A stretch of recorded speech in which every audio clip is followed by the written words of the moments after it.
Christian Bouchardy, cinéaste, vidéaste, homme de nature, politique aussi, au sens noble du terme, pour la cause et la défense de la faune et de la flore ici dans nos régions.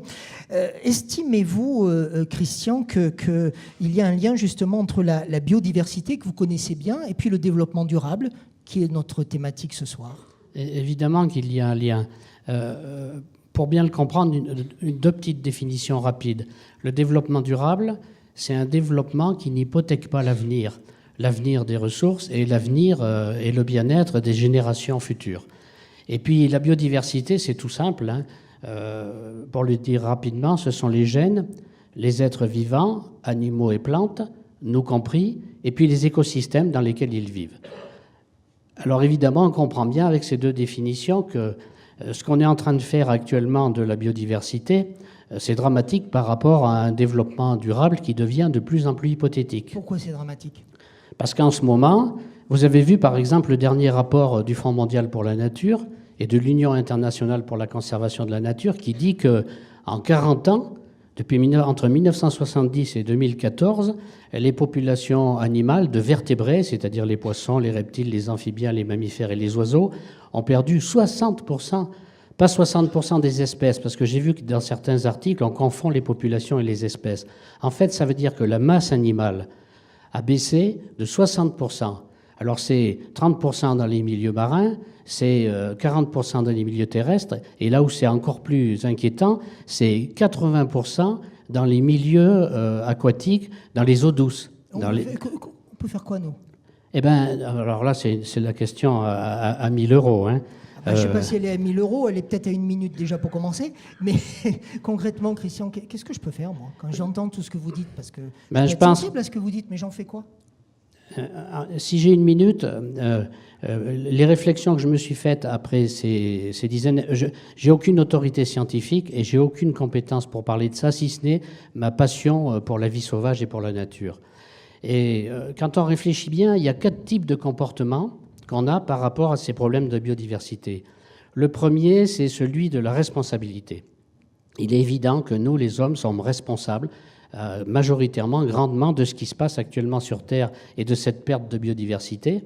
Et donc, il faut qu'on ait bien conscience de ça. Mais ce n'est pas suffisant, parce qu'il ne faut pas que ça devienne le prochain péché originel. Et il ne faut pas qu'on soit uniquement dans la pénalisation et dans l'accusation. Et vous pensez qu'aujourd'hui, si vous dites ça, c'est que vous pensez aujourd'hui que les pouvoirs publics nous accusent, nous pénalisent, sont donneurs de leçons et du coup nous frustrent peut-être? Pas seulement les pouvoirs publics, les gens les comme journalistes moi. Aussi. Les gens comme moi aussi, les naturalistes accusent. Mais il faut le faire, parce que si on n'a pas conscience de nos responsabilités, on ne se donnera jamais les moyens d'y remédier. Est-ce que ça change?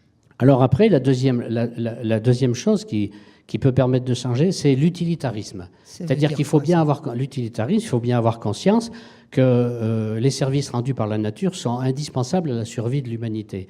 Et puis, je vais simplifier à l'extrême, surtout par rapport à M. de Greentech, qui lui est un spécialiste, mais imaginons qu'il y ait une nouvelle épidémie sur Terre qui nous frappe et qu'on trouve les anticorps, pour simplifier, dans une petite grenouille d'Amazonie. Si cette petite grenouille a disparu, on ne trouvera jamais les moyens de nous sauver.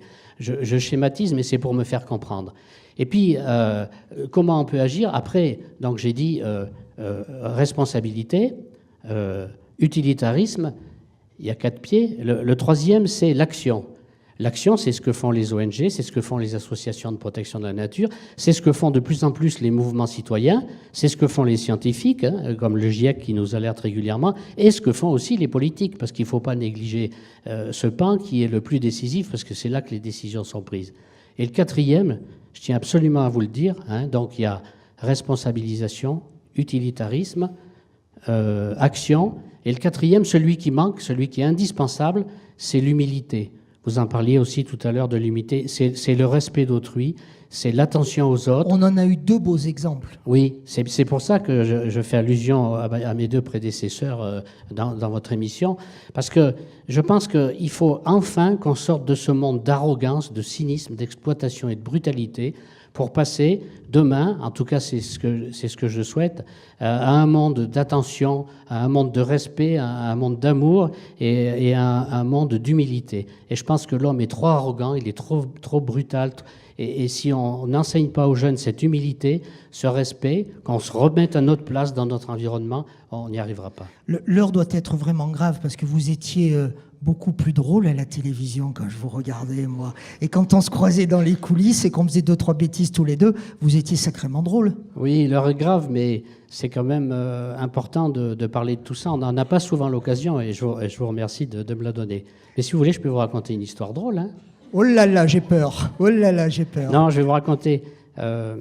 Oui, j'en ai une qui est une histoire drôle, qui a un rapport avec la nature, qui est une histoire éco-philosophique. C'est l'histoire d'une pomme. C'est une pomme qui pousse sur un pommier. Elle est absolument magnifique. C'est une reine des rainettes. Et alors, elle regarde les autres pommes et elle dit « Alors, les grosses nullardes, vous êtes moches, vous êtes toutes tavelées. C'est moi qui serai croquée en premier. Je suis la plus belle des pommes et tout. » Alors, les autres pommes, elles en ont un peu marre, quoi. Puis il ne se passe rien du tout parce que le pommier est isolé dans la campagne. Et un beau jour, la pomme, elle tombe au sol, juste à côté d'une crotte. Alors la crotte, elle est contente, elle dit « Oh, une copine, je vais pouvoir parler ». Mais elle ne comprend pas parce qu'elle n'a pas étudié Newton, l'attraction terrestre, donc elle ne comprend pas. Mais c'est normal, les crottes, ça ne fait pas d'études, hein, c'est banal. Et alors... Je vais devoir enchaîner. Et alors, la crotte, elle veut parler, et la pomme, elle lui dit « Non, mais ça va pas, t'es toute marronasse, tu pues, t'es une crotte. Je t'interdis même de me regarder parce que je suis la plus belle des pommes. » Et puis il y a un promeneur qui arrive à ce moment-là, il dit « Oh, mais qu'est-ce qu'elle est belle cette pomme, elle n'est pas tombée sur la crotte, je vais la croquer. » Alors il la prend, il commence à la croquer à belles dents, et à ce moment-là, la crotte se retourne vers la pomme, et elle lui dit « À tout à l'heure, prétentieuse. » Christian Bouchardet. Merci. Merci, Christian.